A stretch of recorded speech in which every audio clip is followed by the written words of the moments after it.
perdido el segundo motor. En las alturas sobre el Mediterráneo, dos pilotos tienen dificultades con la avería de uno de los motores. Reencendido de motor, negativo. El primer motor se ha parado. A 72 kilómetros de la costa, el piloto toma una decisión difícil. Preparados para el abrizaje. Señor, ten piedad. Los pasajeros se ven obligados a tomar decisiones de vida o muerte. No infléis los chalecos.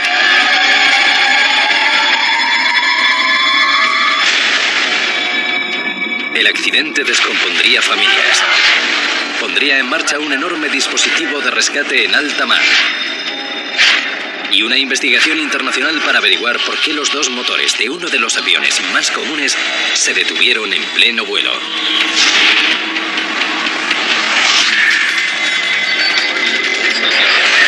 Mayday, Mayday.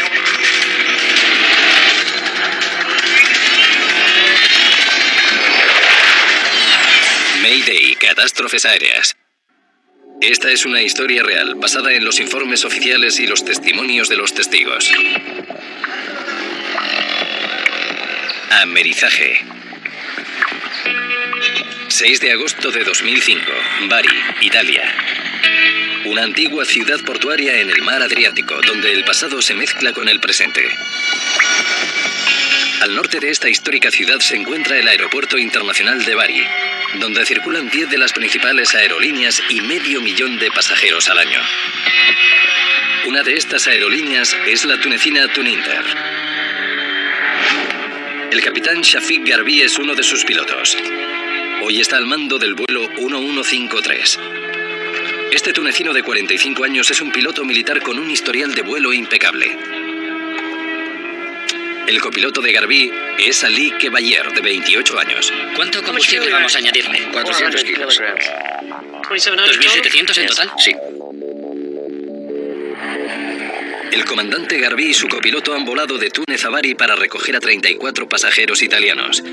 Ahora se dirigen a la isla de Yerba, un destino turístico en Túnez.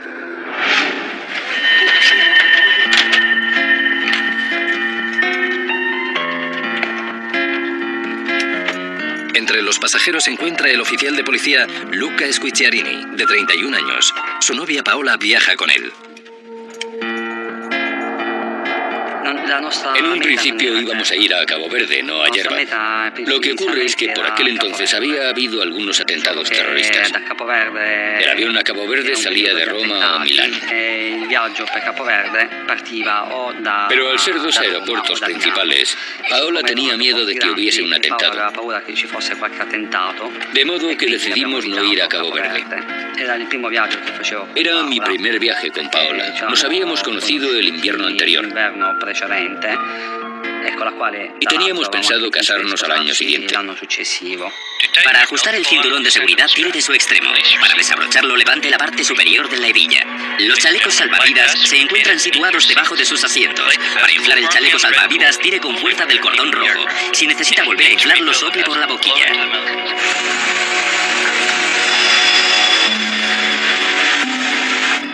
TSLBB, vuelo 1153. Tiene permiso para despegar. Recibida autorización para despegar. Lista antes del despegue. La tripulación vuela en un ATR-72 francés.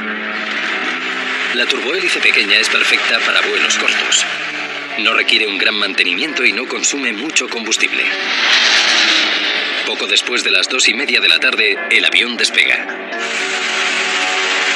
49 minutos tras el despegue, el vuelo 1153 se encuentra a 645 kilómetros de su destino, Yerba.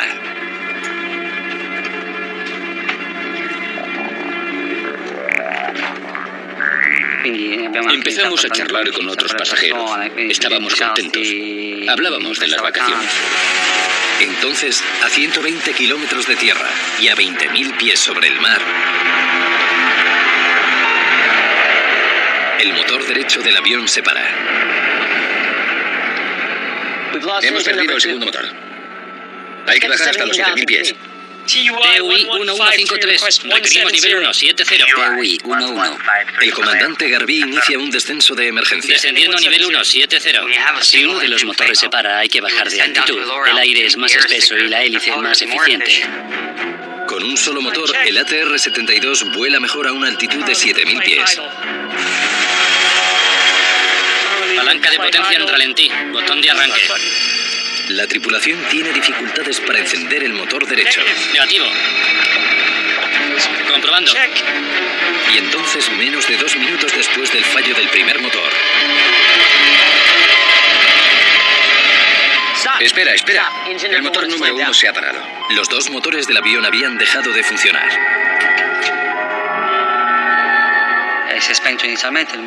El motor se detuvo. Lo primero que pensamos fue que se trataba de un atentado terrorista, porque había habido muchos en aquella época. No sabíamos qué es lo que estaba pasando, así que miramos hacia la cabina para ver si había alguien intentando sabotear el avión. El avión desciende ahora a una velocidad de 2,5 kilómetros por minuto directo al mar. Mayday. Aquí TUI 1153. Hemos perdido los 2 motores. Solicitamos aterrizaje inmediato en Palermo. Los pilotos aún tienen esperanzas de llegar al aeropuerto, pero todavía tienen que cruzar 113 kilómetros de mar. La tripulación está preparada para afrontar casi todo tipo de situaciones. Cuenta con una lista de control que incluye el procedimiento que se ha de seguir cuando los 2 motores fallan. Lista de chequeo de apagado de llama de ambos motores. Comprobado suministro de combustible. Los pilotos desconocen la causa del fallo de los motores. El único indicio es la señal de advertencia: alimentación de combustible baja. La advertencia de presión baja le indica al piloto que el combustible llega con muy poca presión al motor. Puede ser un problema mecánico o un problema de contaminación. Los pilotos siguen los pasos indicados por el fabricante para volver a encender los motores. Comprobando suministro de combustible. Palanca de potencia en ralentí. Iniciando reencendido de motor. Reencendido de motor. Negativo. Voy a buscar a Chokri. El comandante solicita a la tripulación de cabina que llamen al ingeniero de a bordo, Chokri Habawi, a la cabina de mando. Torre de control de Palermo. Aquí TUI 1153. Nos hemos quedado sin los 2 motores. Solicitamos aterrizaje inmediato. El aeropuerto más cercano se encuentra en Palermo, en la isla italiana de Sicilia. TUI 1153, aquí Palermo. Afirmativo, permiso para aterrizar. Control Palermo. ¿Cuál es nuestra distancia hasta el aeropuerto? Vuestra distancia a Palermo es de 48 millas náuticas. El ATR-72 caería del cielo a una velocidad predecible, medio metro por cada 5 kilómetros recorridos. El avión no puede planear una distancia de 48 millas náuticas. No creo que lo consigamos.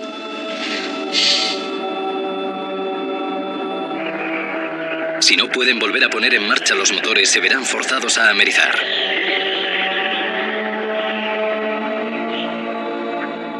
La decisión de amarar es muy difícil de tomar, porque es lo más complicado que puede haber. ¿Tienes marea, oleaje, viento? ¿Te verá alguien? ¿Cuánto tiempo puede permanecer el avión a flote? Realizar un amerizaje con un avión de pasajeros es extremadamente peligroso. En 1996, un piloto de las aerolíneas etíopes tuvo que realizar un amerizaje forzoso en el Océano Índico. Un turista que se encontraba en la playa más próxima grabó las imágenes. 50 personas sobrevivieron, pero 125 murieron. La tripulación de este pequeño avión no cuenta normalmente con un ingeniero. Cuando lo hay, este viaja normalmente en cabina. Recuerdo a esta persona que miró a la azafata y giró la cabeza como diciendo no. Después de que el segundo motor se parara.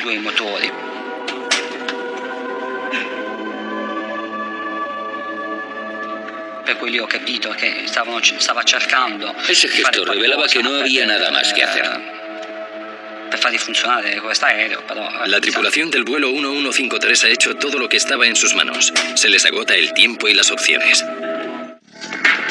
El ingeniero de vuelo, Chokri Habawi, se ha unido al intento imposible de encender los motores. ¿Habéis seguido la lista de chequeo? Sí. El comandante tiene la esperanza de que el ingeniero sepa algo que no esté escrito en la lista de control. Intento de reencendido de los motores. Motor de la derecha primero. Suministro de combustible. Comprobado. Botón de arranque del motor 2 en on. Reencendido del motor. Negativo. Control Palermo, aquí TUI 1153. ¿Hay algún aeropuerto más cercano donde podamos aterrizar? Negativo, 1153. El aeropuerto de Palermo es el más cercano a vuestra posición. No lo conseguiremos. Preparados para el amerizaje. Señor, ten piedad. El comandante ha decidido aterrizar en el mar. Puede imaginarse cómo cundió el pánico. La gente gritaba y lloraba. Mantengan la calma y sigan las instrucciones de la tripulación. Había unos pasajeros en los asientos delanteros que tenían una niña pequeña. Ella había estado jugando y estaba tan emocionada. Ver ahora el pánico reflejado en la cara de su madre me hizo sentir muy triste. TUI 1153, ¿cuál es vuestra carga de combustible? Panel de combustible de cabina, 1800 kilos. El indicador de combustible del comandante Garvey muestra que queda mucho carburante, pero por alguna razón ninguno de los motores consigue ponerse en marcha. Apenas 10 minutos después de que comenzara el problema, el avión se encuentra a 7000 pies sobre el mar y continúa cayendo. Fuera reina el más absoluto silencio, pero en la cabina cunde el pánico. Quédense en sus asientos y abróchense los cinturones.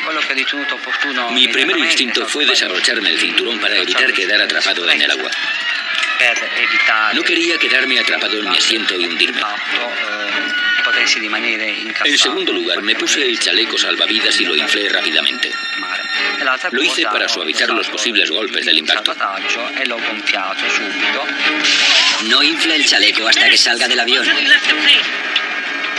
Cuando un avión ameriza, lo más probable es que se llene de agua. Por eso los procedimientos de seguridad exigen a los pasajeros que inflen los chalecos una vez se encuentren fuera del avión. De otra manera podrían quedarse atrapados dentro del fuselaje inundado y ahogarse.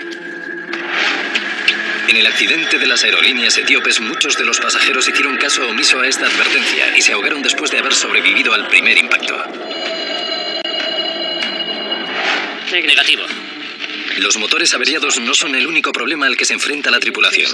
Muchos de los instrumentos obtienen la energía de los motores. Sin ellos, muchos indicadores vitales no pueden funcionar. En una avería de los dos motores, recurres a los instrumentos de emergencia, que son el horizonte artificial y el altímetro. Suministro de combustible comprobado. La tripulación continúa intentando poner en marcha los motores, pero es evidente que ya se les ha agotado el tiempo. No funcionan. Confirmen la distancia, por favor. La distancia es de 32 kilómetros. Barcos, veo barcos. No está escrito en ninguna lista de chequeo que haya que amarar cerca de un barco o nave, pero es una buena decisión del comandante porque el rescate puede comenzar inmediatamente.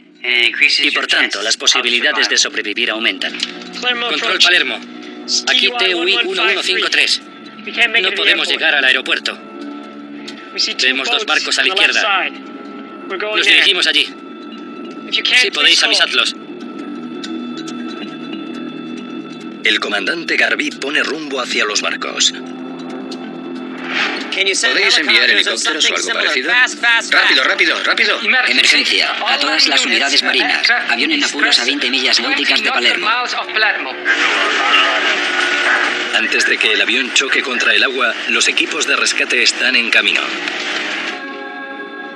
Presurización automática en dump. Aunque es una maniobra poco común, existe también una lista de control referente a los amerizajes. Antes de aterrizar sobre el agua, la tripulación se asegura de que el tren de aterrizaje esté retraído para que el impacto resulte menos brusco. Palanca de tren de aterrizaje, arriba. En un amerizaje, el piloto ha de asegurarse de que el avión está en la posición más aerodinámica posible para que se deslice sobre el agua. Los pilotos deben controlar no solo los sistemas del avión, sino también evaluar las condiciones del mar. Tienen que evitar colisionar contra una ola. Chocar perpendicularmente contra el oleaje es como chocar contra hormigón. El avión se partiría. Los pasajeros están viendo lo que se les avecina. Me agarraba con fuerza al sillón de delante y a través de la ventana veía que el impacto era inminente. La tripulación está a 700 pies sobre el mar. ¿Estás conmigo, Ali? Con cuidado. Chokri, ¿estás preparado? Sí. Allá vamos. No hay más Dios que Allah. Mohamed es su profeta, en el nombre de Dios misericordioso. Misericordioso.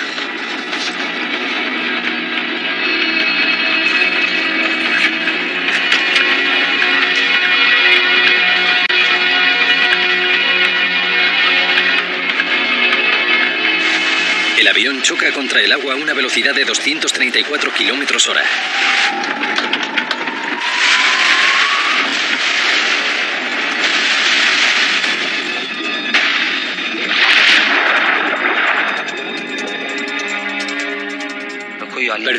conocimiento.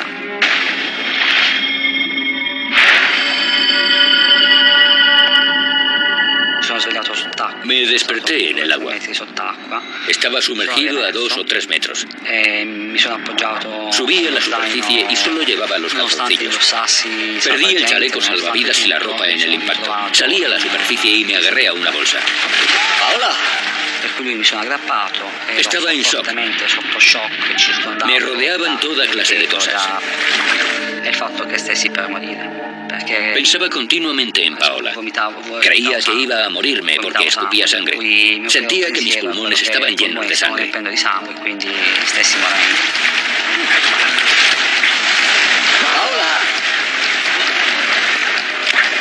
El comandante Garbi ha sobrevivido, pero está gravemente herido. El copiloto Ali Kabayar también ha sobrevivido, pero el ingeniero de vuelo Chokri Habawi no lo ha conseguido. Ninguno de los barcos cercanos vio al vuelo 1153 colisionar contra el mar. El avión se ha roto en 3 partes. La cola y la mayor parte del fuselaje se han hundido en el fondo del mar. Sin embargo, la sección más grande que contiene las alas queda a flote. Se convierte en una improvisada balsa salvavidas para los supervivientes. Pero no todos los pasajeros han sobrevivido. Muchos no han logrado salir del avión a la superficie. El piloto de helicópteros Stefano Burigana es uno de los primeros en llegar al lugar. La torre de control nos preguntó si teníamos conocimiento de un avión que había amerizado en las costas de Palermo y si podíamos ayudarlos a localizar el avión. Cuando nos acercamos a él, vimos las alas flotando.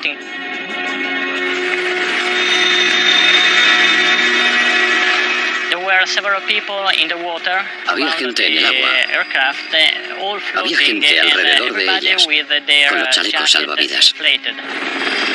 Burigana detecta a Luca Squicciarini que se aleja flotando del resto. Había un hombre sin chaleco y se encontraba más alejado de los restos del avión. Decidí ir hasta él y tirarle uno de nuestros chalecos salvavidas. En una hora, el lugar del accidente se llena de equipos de salvamento. Buscan a supervivientes desde el agua y desde el aire.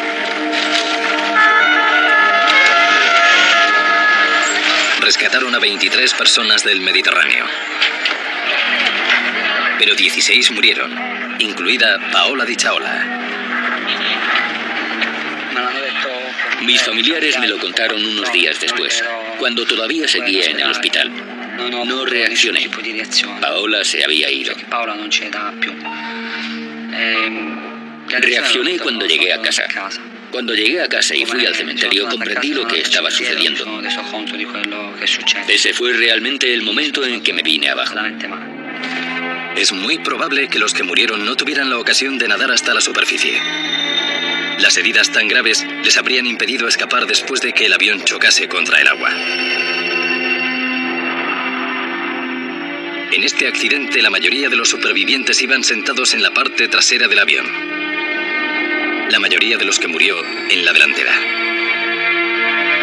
Estas partes del avión se han ido junto con valiosas pistas hasta el fondo del mar. La única parte que no se ha hundido la han remolcado hasta el puerto de Palermo y llevado a un hangar cercano.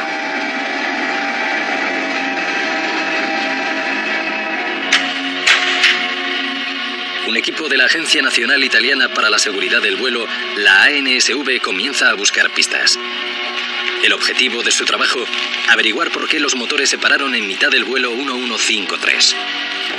Necesitamos recopilar todas las pruebas que podamos para poder dar respuesta a las 2 preguntas principales. ¿Qué ocurrió y por qué? Los dirige el jefe de investigación de la ANSV, Vincenzo Penetta. Llegué a Palermo el día después del accidente, el día 7, muy temprano. Permiso, por favor. El ingeniero de pruebas de vuelo, Penetta, ha dirigido varias investigaciones de accidentes aéreos. Los motores y el fuselaje central del vuelo 1153 han sido recuperados. El resto del avión descansa en algún lugar cerca de la costa siciliana. El mayor reto de la investigación residía en que el registrador de datos de vuelo y el registrador de voz de cabina, así como el fuselaje frontal, se encontraban a 1500 metros bajo el mar.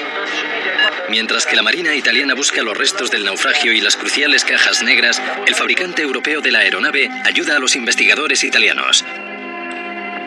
Giuseppe Caldarelli ha venido para averiguar si se trata de un defecto del avión ATR.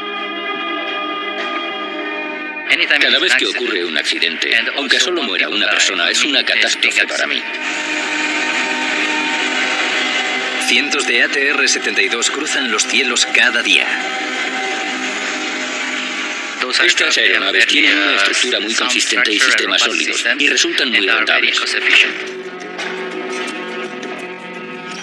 Juntos, Penetta y Caldarelli se disponen a averiguar por qué los dos motores de un avión tan moderno se pararon en pleno vuelo. Aquí TUI 1153, hemos perdido los dos motores. Para que no vuelva a suceder. Comandante Garvey, ¿cómo se encuentra? Me estoy recuperando, gracias. Los investigadores quieren saber qué es lo que ocurrió en la cabina del vuelo 1153 de Tuninter cuando los motores se detuvieron. Sin el registrador de voz de cabina, han de confiar en los recuerdos de la tripulación y los pasajeros supervivientes. La causa principal del fallo de ambos motores pudo haber sido la falta de combustible. Pero de acuerdo con el comandante Shafiq Garvey, la falta de combustible no fue el problema. ¿Cuánto combustible había? El indicador de cantidad de combustible marcaba 1800 kilos. ¿Cuál es vuestra carga de combustible? Panel de combustible de cabina, 1800 kilos. Suministro de combustible comprobado. ¿Había alguna advertencia de que el nivel de combustible era bajo? No había absolutamente ninguna señal de que el nivel de combustible estuviese bajo. Tan solo la luz de advertencia de presión baja. La ausencia del indicador de nivel de combustible bajo y la advertencia de presión de alimentación baja son pistas muy importantes. Estas advertencias juntas indican normalmente que el combustible no está llegando bien al motor. Como los indicadores señalaban que había combustible a bordo que no estaba llegando a los motores, Giuseppe Caldarelli busca defectos en el sistema de suministro de carburante del avión.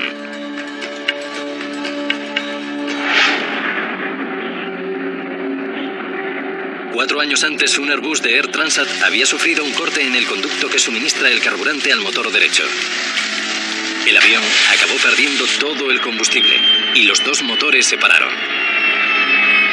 Los pilotos tuvieron que hacer un aterrizaje forzoso. Ese incidente tiene muchas similitudes con el de la aerolínea Tuninter. El equipo de Giuseppe Caldarelli busca grietas u obstrucciones en los conductos, pruebas que demuestren que las bombas de carburante fallaran, cortando el suministro de combustible a los motores. Mientras Caldarelli espera los resultados de las pruebas en las bombas y conductos, Penetta decide abrir una nueva línea de investigación.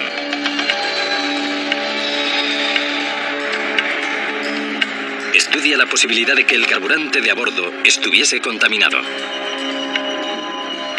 La contaminación del carburante puede deberse a 4 o 5 razones.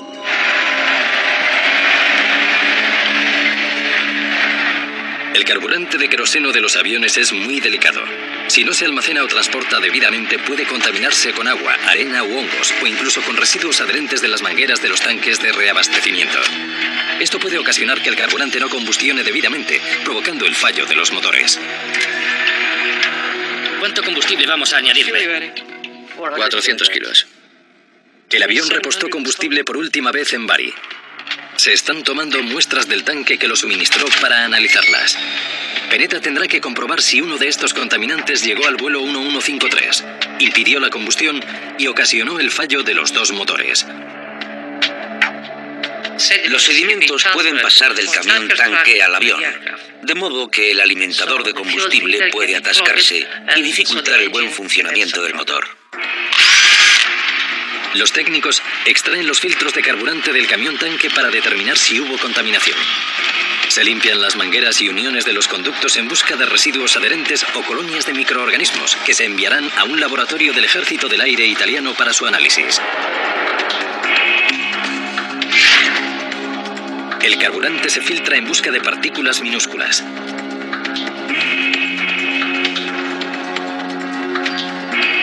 Y se examina minuciosamente por si contiene impurezas.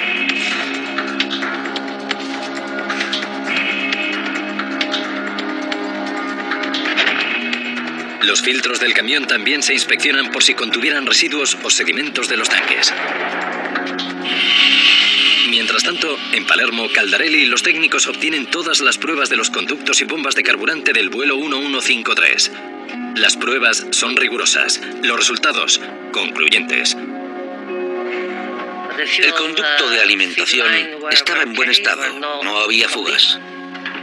Si el sistema de suministro de carburante funcionaba correctamente y los dos pilotos recordaban que había bastante combustible, ¿por qué fallaron los motores? Cuando los resultados de la prueba del tanque de Bari llegan, estos también son concluyentes. Los filtros, las uniones del conducto y el tanque del aeropuerto de Bari están limpios. Se descarta entonces la posibilidad de que el carburante estuviese contaminado como causa del fallo de los dos motores. Hasta aquí los investigadores aún desconocen qué es lo que ocasionó la avería del Tuninter 1153. Pero algo se le escapaba a Peneta. Si el avión estaba cargado de combustible y el combustible se almacena en las alas, ¿cómo es que flotaron? La flotación de las alas indica que estas no pesaban mucho. ATR nos dijo que si la cantidad de carburante que se suponía que había, unos 2.000 kilogramos, estaba en los tanques, las alas no habrían podido flotar. Peneta sospecha que el avión no contenía tanto carburante como los pilotos creían, pero no sabe a qué puede ser debido. A las 2 semanas de investigación, Peneta obtiene una pista muy relevante. A las 2 semanas del suceso, recibimos documentación técnica del operador de vuelo. De acuerdo con los registros, el comandante Garbí había pilotado el mismo avión el día anterior al accidente. Después de ese vuelo, informó de un problema con el indicador de combustible. Después de ese vuelo, informó que el indicador de combustible derecho no funcionaba, de modo que debían sustituirlo. El indicador de cantidad de carburante muestra a los pilotos la cantidad de combustible con la que cuenta el avión.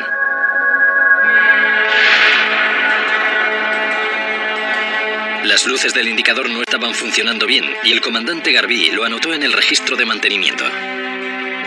Comprobamos que habían cambiado el indicador de cantidad de carburante el día antes del accidente. El registro de mantenimiento plantea la posibilidad de que el mecánico hubiese instalado un indicador de cantidad de carburante que no era el adecuado para ese avión. Parece ser que el número del modelo no es el correcto. Tuninter vuela con 2 modelos de la flota ATR, el ATR-42 y el ATR-72, que es más grande.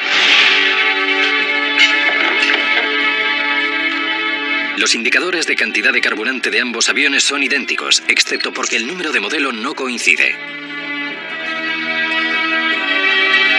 El número del ATR-72 es 2500. Pero según el registro, la pieza que se instaló llevaba el número 2250. El registro de mantenimiento de Tuninter ofrece una valiosa pista, pero para Peneta no es una prueba definitiva de que el indicador de cantidad de carburante erróneo hubiese sido instalado.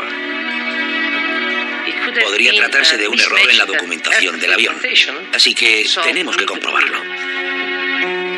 Solo existe una forma de saber con certeza si el vuelo 1153 tenía el indicador de carburante adecuado. Encontrarlo en el fondo del mar. Obviamente, tenemos que recuperar los restos del avión para ver físicamente qué indicador de cantidad de carburante se instaló. Los investigadores no rescataron los restos del fondo del mar hasta 3 semanas después de que el avión se estrellara. La información de las cajas negras del avión confirman los testimonios de los pilotos. No hubo ninguna advertencia de que quedaba poco combustible, de manera que había suficiente para realizar la travesía. Las cajas negras no pueden resolver este misterio. Los investigadores esperan que la cola y la parte frontal lo hagan. Un barco las transporta hasta tierra.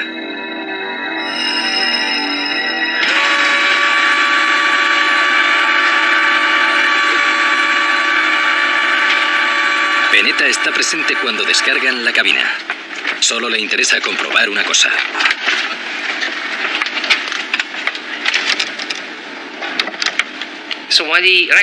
Cuando recuperaron todos los restos del mar y los trasladaron a la cubierta del barco, me di cuenta de que efectivamente habían instalado un indicador del ATR-42. Fue como si hubiésemos encontrado el arma del crimen. Habían instalado el indicador equivocado en el vuelo 1153. Peneta por fin tiene la prueba que ha estado buscando. El indicador de cantidad de combustible recopila datos de los sensores instalados en los tanques de combustible y calcula la cantidad. Pero como los tanques del ATR-42 no tienen la misma capacidad que los del ATR-72, no se pueden utilizar los mismos indicadores. Los técnicos realizaron pruebas rellenando los tanques del ATR-72 con los indicadores no válidos. Y los resultados son escalofriantes. Los resultados mostraron que si se instala un indicador para el ATR-42 en un ATR-72 y el avión no tiene combustible, el indicador muestra 1.800 kilogramos. Justamente la cantidad que el comandante afirmó tener cuando los motores se pararon. Panel de combustible de cabina, 1.800 kilos. Los investigadores concluyen que a 23.000 pies sobre el Mediterráneo, el indicador incorrecto hizo creer a la tripulación que disponían de combustible, cuando en realidad los tanques estaban vacíos. Reencendido de motor. Negativo. No funcionan. Era imposible poner en funcionamiento los motores. Con cientos de aviones ATR-42 y ATR-72 volando, las repercusiones son graves. ¿Y si hubiera otros aviones volando con los indicadores erróneos? La primera recomendación de seguridad fue ordenar a todos los operadores que vuelan con los modelos ATR-42 y 72 que comprobaran si los indicadores instalados eran los correctos. Peneta y Caldarelli habían descubierto el error que causó el fallo de los dos motores en pleno vuelo.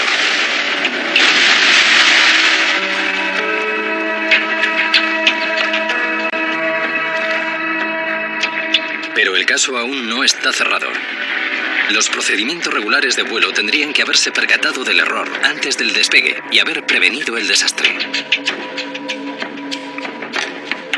El avión que pilotaba el comandante Garvey había tenido una reparación la noche antes de estrellarse. El indicador de combustible señalaba 790 kilos de combustible en el tanque.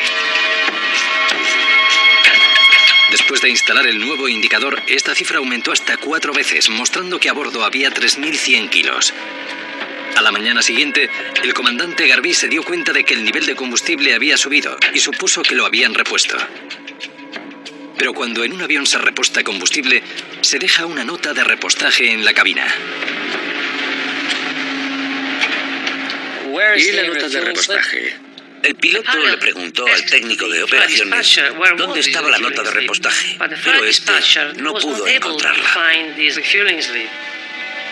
Te la doy cuando vuelvas de hierba. Recibido. No había ninguna nota de repostaje porque el avión no se había repostado. En contra del reglamento, el comandante prosiguió sin este papel fundamental. El reglamento estándar exige al piloto despegar únicamente cuando está seguro de la cantidad de carburante.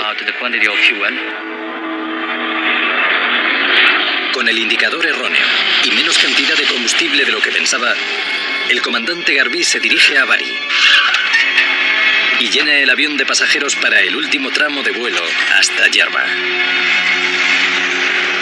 ¿Cuánto combustible vamos a añadirle? 400 kilos. ¿2.700 en total? Sí. Creyendo que hay 2.700 kilos de combustible a bordo, el comandante Garvey pone rumbo a Yerba. Si hubiese estado instalado el indicador de combustible correcto, el comandante habría sabido que tan solo contaba con 540 kilos. Insuficiente para esa travesía. Mayday, Mayday, Mayday, Mayday. Aquí TUI 1153, solicitamos aterrizaje inmediato en Palermo. Hemos perdido los dos motores.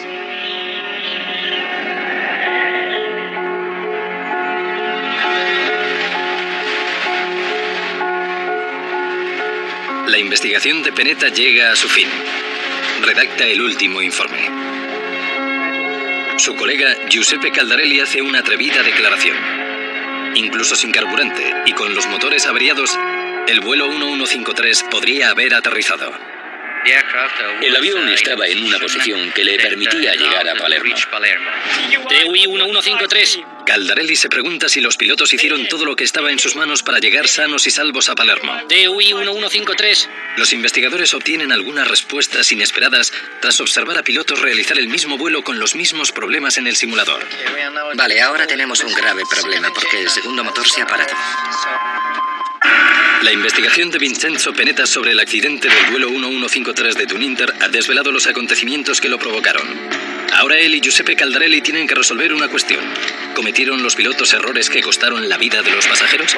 No lo conseguiremos. Preparados para el amerizaje. Caldarelli y su equipo estudian las especificaciones del avión y llegan a una conclusión sorprendente. El vuelo 1153 podría haber planeado hasta Palermo. Según los datos del fabricante, un ATR es capaz de planear 5 kilómetros cada medio metro de descenso. Con el viento a favor ese día, el vuelo 1153 podría haber volado 113 kilómetros hasta Palermo. La tripulación podría haberlo conseguido. Palanca de tren de aterrizaje. Arriba. Entonces, ¿qué hicieron mal los pilotos?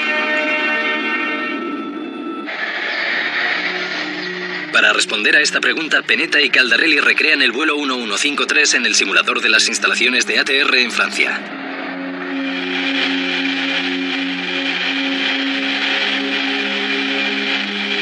Pilotos de pruebas intentan pilotar un ATR-72 113 kilómetros desde la altitud a la que el vuelo 1153 perdió el segundo motor.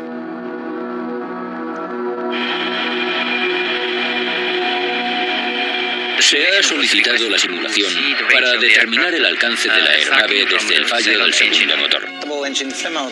Con el fallo de dos motores, tienes que estar muy seguro de la configuración del avión para procurar mantener en lo posible la altitud, la distancia de vuelo antes de que se estrelle.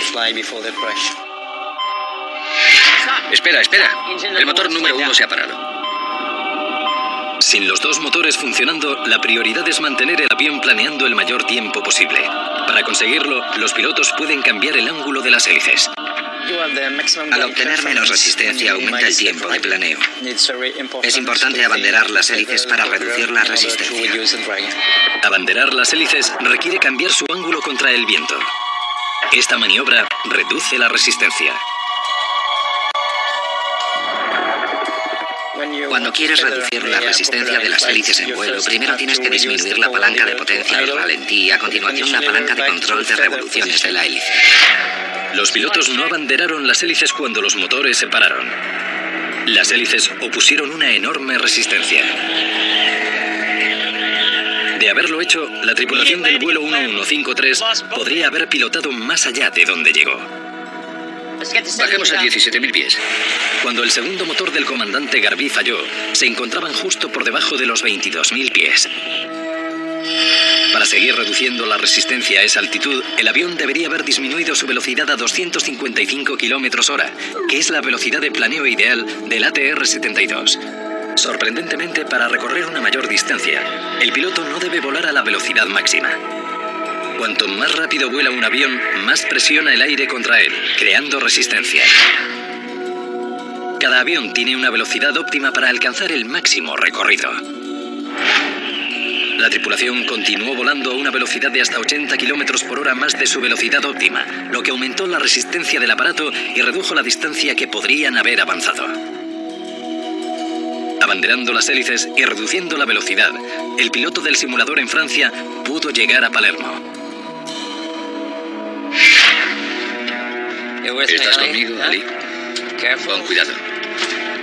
El vuelo 1153 chocó contra el agua a 42 kilómetros de la costa, una distancia mucho menor de la que el avión hubiese sido capaz de recorrer.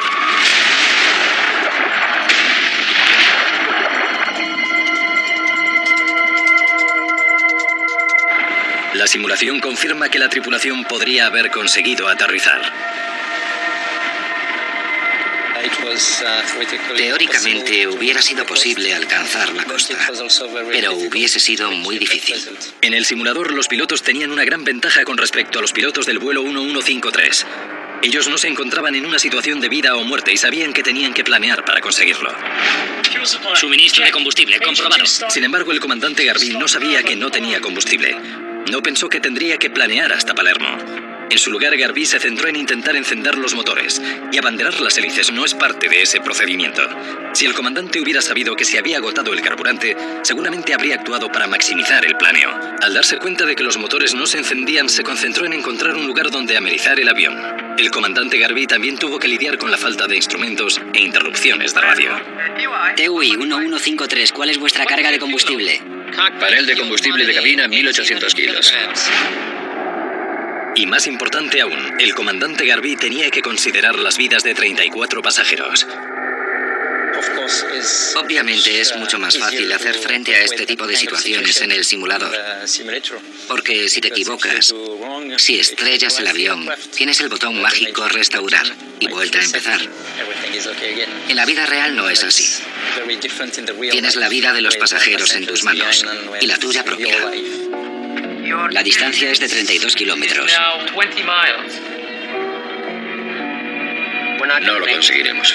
La simulación subraya la importancia de una preparación adecuada para enfrentarse a situaciones poco probables, como el fallo de 2 motores. Es una situación muy poco común en aviación.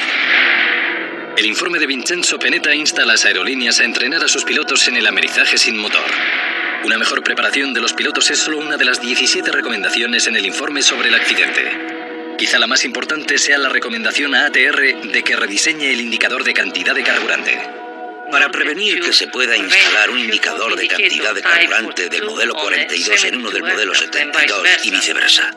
Para evitar que los mecánicos instalen la pieza incorrecta, Penetta opina que lo mejor sería rediseñar los indicadores de manera que quepan únicamente en un modelo de avión. 9 personas están acusadas de negligencia criminal por el accidente del vuelo 1153, incluido el mecánico de Tuninter que instaló el indicador de cantidad de carburante equivocado y el comandante Garvey.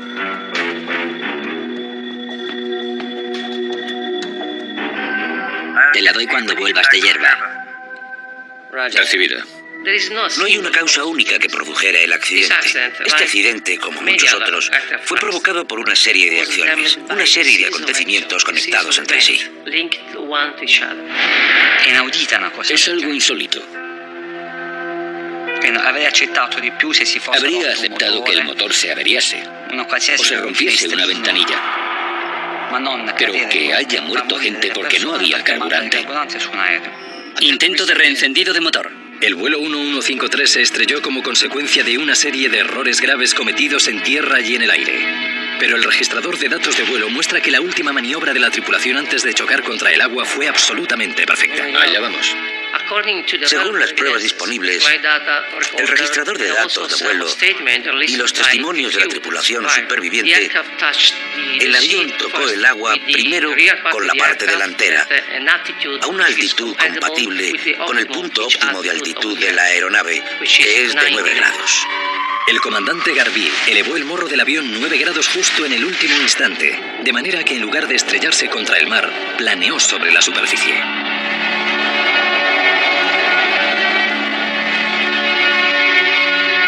Lo más probable es que esta maniobra haya salvado vidas, ya que permite a los pasajeros escapar del avión, evitando una tragedia aún mayor.